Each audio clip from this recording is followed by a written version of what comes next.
সোজা আঙ্গুলে ঘি না আনতে পারলে বাঁকা আঙ্গুলে ঘি আনবো, তবে ঘি আমাদের পেতেই হবে। বা আপনি বাঁকা আঙ্গুলে ইয়ে আনবে, মানে ঘি আপনাকে পেতেই হবে।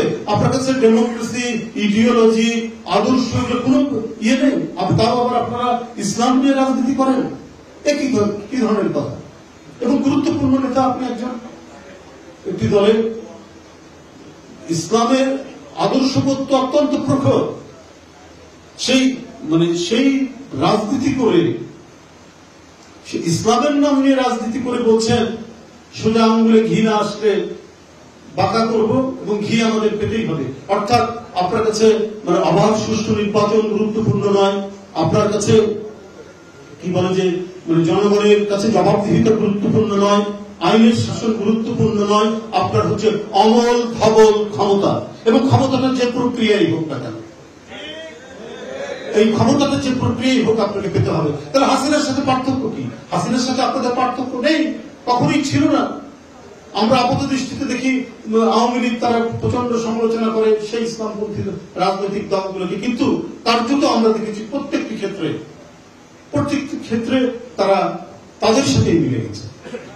আপনার কি বলে যে 86 সালে দেখেন শেখ হাসিনার সাথে চলে গেল তারা এর সাথে নির্বাচন, অথচ তারা ইসলামপন্থী দল। ইসলামে তো অঙ্গীকার, ওয়াদা, কমিটমেন্ট অত্যন্ত গুরুত্বপূর্ণ বিষয়।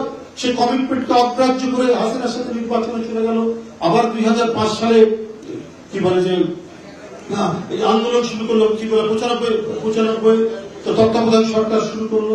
তারপরে 2008 সালের যে নির্বাচন, বেগম খালেদা জিয়া যেতে চাননি নির্বাচনে, মঈনুদ্দিন ফখরুদ্দিনের, তারা বাধ্য করেছিল, বলেছে যদি বেগম জিয়া যদি না যায় তাহলে আমরা যাব। প্রত্যেকটি ক্ষেত্রে এখন দেখুন এই যে রাষ্ট্রপতি নির্বাচন হলো, তারা গোপনে সেই দর্শকদের সাথে এক ধরনের আলোচনা করছে। কারণ ফিলোসফিক্যালি, দর্শনগত দিক থেকে জামাতের সাথে ওদের তো কোনো পার্থক্য নেই। আওয়ামী লীগের যেমন ডেমোক্রেসির প্রতি কোনো কমিটমেন্ট নেই, আওয়ামী লীগ স্বাধীনতা বলতে তাদের নিজেদের স্বাধীনতা মনে করে, ঠিক এদেরও তা। এই কারণে তাদের আপাত দৃষ্টিতে মনে হয় তারা অত্যন্ত বিপরীত ধর্মী দুইটি শক্তি, কেউ কাউকে পছন্দ করে না। কিন্তু যেহেতু পৃথিবীটা গোল, ওরা হাঁটতে একসময় সে হ্যান্ডশেক করে। এইটা হলো তত্ত্ব আওয়ামী লীগের জামাতের মধ্যে। এবং তার প্রতিটি ক্ষেত্রে দেখা গেছে সুবিধা নিয়েছে বিএনপির কাছ থেকে। জিয়াউর রহমান ছিলেন বলে তারা রাজনীতি করার সুযোগ পেয়েছে। বেগম খালেদা জিয়ার মন্ত্রিসভায় তারা থেকেছে, কিন্তু ফাইনালি তারা যে যখন সংকট হয় তারা তাদের সাথে গিয়ে কাজ করে। ডাকসুতে আমরা দেখলাম যে অত্যন্ত গোপনে মনে হয়েছে ছাত্রলীগের সাথে ছাত্র শিবিরের একটা কি বলে যে আঘাত হয়ে গেছে।